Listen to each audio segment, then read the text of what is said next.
रिंकी और पिंकी देवरानी जेठानी थी। पिंकी छोटी बहू थी और रिंकी बड़ी बहू थी। बड़ी बहू सिर्फ नाम के लिए बड़ी नहीं थी, घर के सारे बड़े काम और जिम्मेदारी भी रिंकी के ही हिस्से में थी।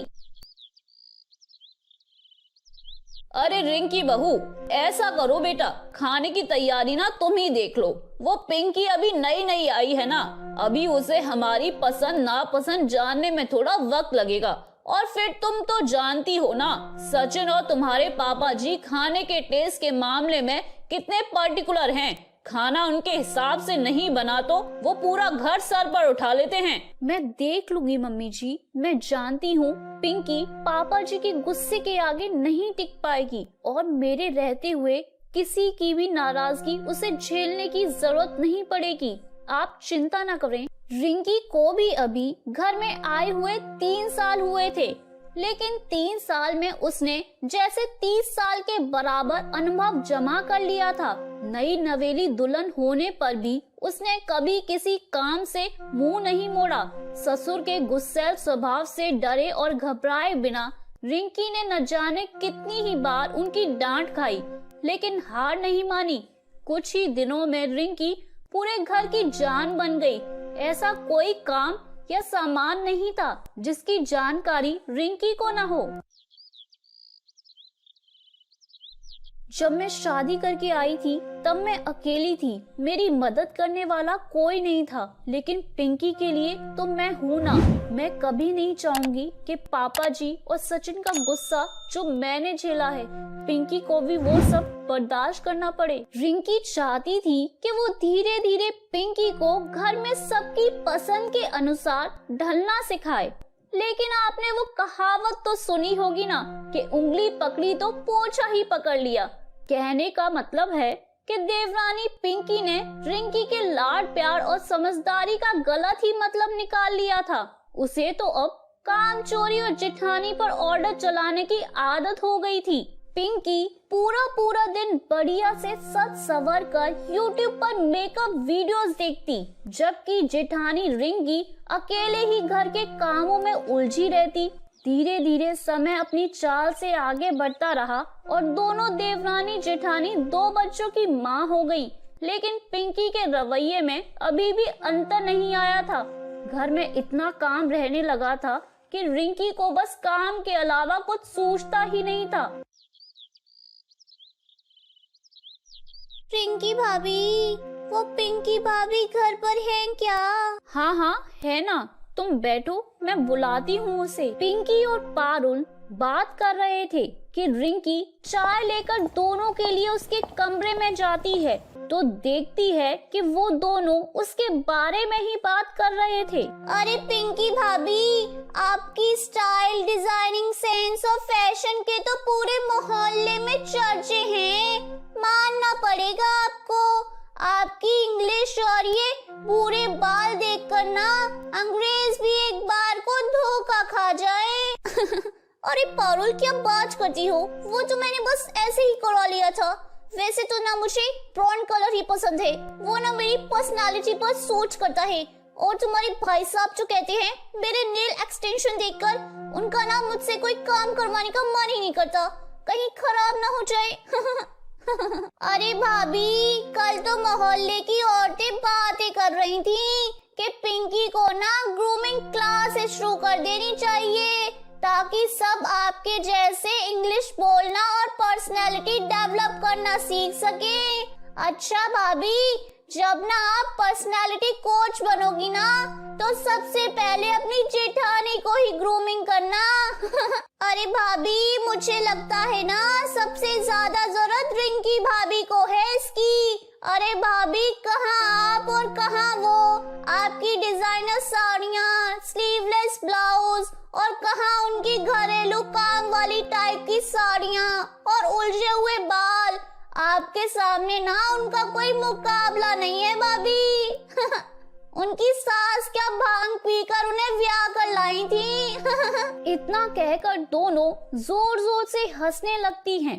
पड़ोसन पारुल के मुंह से अपनी तारीफ सुनकर पिंकी बहुत इतरा रही थी, लेकिन दरवाजे पर खड़ी रिंकी जब ये सारी बातें सुनती है तो उसे बहुत बुरा लगता है। जॉइंट फैमिली में सबके काम निपटाते हुए कब सुबह से शाम हो जाती है पता ही नहीं चलता। खुद के लिए टाइम निकाल ही नहीं पाती। क्या करूं? अब तो ये बिखरे बाल ही लोगों के लिए मेरी पहचान बन गए हैं। रिंकी अभी सोच ही रही थी कि उसका बेटा उसके पास आता है। मम्मी, कल ना मेरा स्कूल में पीटीएम है। मैम ने कहा है कि आपको भी आना है। अरे बेटा, कल सैटरडे है ना, सबकी छुट्टी होती है। मेरे पास बहुत काम रहता है। तू ऐसा कर, पापा को साथ लेकर चले जाना। हाँ? क्या मम्मी, हमेशा पापा को ही पीटीएम में भेज देती हो? सबकी मम्मी आती हैं और इस बार ना टीचर ने स्पेशली कहा है कि आपको ही आना है। वो कुछ डिस्कस करना चाहती हैं। बेटे के बार बार जिद करने के बाद आखिर रिंकी पीटीएम में जाने के लिए तैयार हो जाती है। अगले दिन रिंकी बहू, आज छोले भटूरे बनाना नाश्ते में, और हाँ, तुम्हारे हाथ के ही खाने हैं। तुम छोटी पर काम मत टाल देना। पापा जी ने कह दिया तो कह दिया। अब अगर मैंने कहा कि मुझे पीटीएम के लिए स्कूल जाना है तो पापा जी नाराज हो जाएंगे। जल्दी जल्दी सब काम खत्म कर लेती हूँ, फिर चली जाऊंगी स्कूल। रिंकी रसोई में जाकर जल्दी जल्दी काम खत्म करने लग जाती है और इधर देवरानी पिंकी अच्छा सा मेकअप करके ब्लैक ड्रेस पहनकर पीटीएम में पहुँच जाती है। पिंकी टीचर से गिट पिट इंग्लिश में बात कर रही थी, जिससे उसकी बेटी श्रेया गर्व से फूली जा रही थी। मीटिंग के बाद, श्रेया, तुम्हारी मम्मी तो बहुत ही स्मार्ट और गुड लुकिंग है। आपको भी अपनी मम्मी की तरह अपनी इंग्लिश स्पीकिंग इम्प्रूव करनी चाहिए। जी मैम। घर के किसी भी काम में हाथ बटाए बिना पिंकी मीटिंग अटेंड करके घर लौट आई, जिससे उसे भर भर कर तारीफ सुनने को मिल गई थी। इधर जेठानी बेचारी घर की सफाई और नाश्ते में ही लगी हुई थी। मम्मी, बस टीचर 12:30 तक ही स्कूल में मिलेगी, जल्दी करो ना। बेटे का उदास चेहरा देखकर रिंकी जल्दी जल्दी सिंपल सा सूट पहनकर बालों का जूड़ा बनाकर तैयार हो जाती है और स्कूल पहुंच जाती है। स्कूल पहुंचकर आदि ने देखा कि बाकी बच्चों की मम्मी कितनी मॉडर्न और सुंदर ड्रेस पहनकर आई हुई हैं, जबकि उसकी मम्मी बाकी आंटियों से बिल्कुल अलग दिख रही थी। आदि, ये तेरी मम्मी है? हाँ, क्यों, क्या हुआ? कुछ नहीं, बस ऐसे ही पूछ रहा था। आदि ने देखा कि शुभम बाकी के बच्चों के साथ मिलकर मुंह छिपाकर हंस रहा है। मीटिंग खत्म होने के बाद, मम्मी, आप ऐसे बनकर क्यों रहती हो? आपने देखा बाकी बच्चों की मम्मियाँ कैसे टिप टॉप लगती हैं, और एक आप हो, आपने कितने साल पुराना सूट निकाला था आज मीटिंग के लिए। अरे ये क्या बात हुई बेटा? मैं वहाँ सूट की प्रदर्शनी लगाने गई थी या तेरी पीटीएम मीटिंग में गई थी? मम्मी, आपको समझ नहीं आता क्या? आपकी वजह से ना आज मुझे पूरी क्लास के आगे शर्मिंदा होना पड़ा है। सारे बच्चे कह रहे थे आदि अपनी मम्मी को नहीं दादी को साथ लाया है। पता नहीं क्यों आपका ड्रेसिंग सेंस ना बिल्कुल दादी जैसा है। और आप इंग्लिश में बात नहीं कर सकती थी क्या? बेटा, तुझे पता तो है ना कि मैं इंग्लिश में बात नहीं कर सकती, और इंग्लिश बोलने से क्या होता है?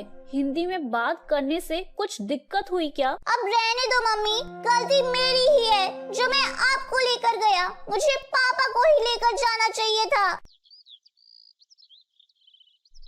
अगले दिन स्कूल से आने के बाद आदि अपनी दादी के पास जाता है। दादी, आप पापा को बोल देना आज के बाद मेरी टीचर मीटिंग में पापा ही जाएंगे।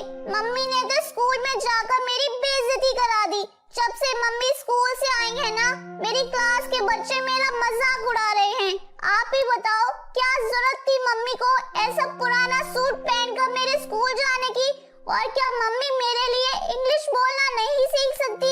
आपने मेरे पापा की शादी ऐसी अनपढ़ लड़की से क्यों करा दी दादी? अरे मेरी मम्मी चाची जैसी होती तो कितना अच्छा होता। मेरे सारे दोस्त के सामने मैं भी इम्प्रेशन चाहता और क्लास में भी सब मुझसे इम्प्रेस हो जाते। अरे कैसी बातें कर रहा है तू बेटा? तुझे किसने कह दिया तेरी माँ अनपढ़ है? अरे जब तेरी माँ शादी करके इस घर में आई थी ना, तो वो इंटर कॉलेज में संस्कृत की गेस्ट लेक्चरर थी। वो तो घर की जिम्मेदारी और तेरे जन्म के बाद उसने नौकरी छोड़ दी और घर गृहस्थी में ही रंग गई। अरे जिस माँ ने अपना करियर तक इस परिवार के लिए दाव पर लगा दिया, आज उसके साथ जाने में उसके बेटे को शर्म आ रही है। बेटा, घर में जो ज्यादा जिम्मेदार होता है ना, उसे अपने बारे में सोचने का समय ही नहीं मिलता। तेरी माँ दिन में 24 घंटे हम ही सबके लिए जीती है, और जो इंग्लिश ना बोल पाए वो अनपढ़ होता है क्या? ऐसा किसने कह दिया तुझसे? अरे बेटा, कल तू ना अपनी इंग्लिश की मैडम से संस्कृत के श्लोक का अर्थ पूछ कर आना। बता पाएगी वो? नहीं ना? तो बेटा, किसी की शिक्षा को भाषा से थोड़ी ना आका जाता है। अरे बेटा, तेरी चाची करती ही क्या है? लाली लिपस्टिक लगाने के अलावा उसके दोनों बच्चों को भी अगर रिंग की टिफिन बनाकर ना दे तो रोज भूखे ही जाएंगे स्कूल। तू ही बता, आज तक कभी तेरी चाची ने तुम चारों को कुछ पढ़ाया है? कौन तुम्हारा होमवर्क कराता है? कौन पढ़ाई से लेकर खाने तक हर बात का ख्याल रखता है? मुझे माफ कर दो दादी, मैंने ये सब तो कभी सोचा ही नहीं था। आप सही कहती हैं, मेरी मम्मी जैसी कोई हो ही नहीं सकती, और मैं आगे से कभी मम्मी के बारे में ऐसा नहीं सोचूंगा। अरे रिंकी, बस बहुत पिसली तू इस घर गृहस्थी में। अब समय आ गया है कि तू भी अपने ऊपर ध्यान दे, वरना इस तरह से ये समाज तुझे बिल्कुल किनारे कर देगा बेटा। दूसरों के लिए जीने वाले की कोई अहमियत नहीं होती, इसलिए अब तू अपने बारे में सोच। मैंने आदि की प्रिंसिपल से बात कर ली है, वो मेरी पुरानी सहेली है। उसके स्कूल में संस्कृत की टीचर की जरूरत है, इसलिए अब तू स्कूल में पढ़ाने जाएगी। लेकिन मम्मी जी, अब मैं बाहर जॉब करने लगी तो घर कौन संभालेगा? अरे क्यों, तेरी देवरानी है ना, बहुत लाली लिपस्टिक लगा ली उसने इतने सालों से। अब तू अपना देख, घर वो संभालेगी। रिंकी ने स्कूल में जॉब ज्वाइन कर ली थी। अब वो अच्छे से बन ठन कर सवेरे स्कूल के लिए निकल जाती, और पीछे देवरानी पिंकी पूरे परिवार को संभालती। इधर देवरानी अब कहीं भी जाती तो जल्दी जल्दी में ऐसे ही बालों का जूड़ा बना लेती क्योंकि बेचारी के पास अब ग्रूमिंग के लिए समय कहाँ बचता है। तो मेरे प्यारे दोस्तों, कैसी लगी आपको मेरी ये कहानी? मुझे कमेंट करके जरूर बताएं और अपने दोस्तों के साथ शेयर करें। अगर आपने मेरे चैनल को अभी तक सब्सक्राइब नहीं किया है तो नीचे वाले बेल आइकन को दबाकर सब्सक्राइब कर लें। तो मिलती हूँ मैं आप सभी से फिर एक नई कहानी के साथ। तब तक आप अपना ध्यान रखिए। बाय बाय दोस्तों।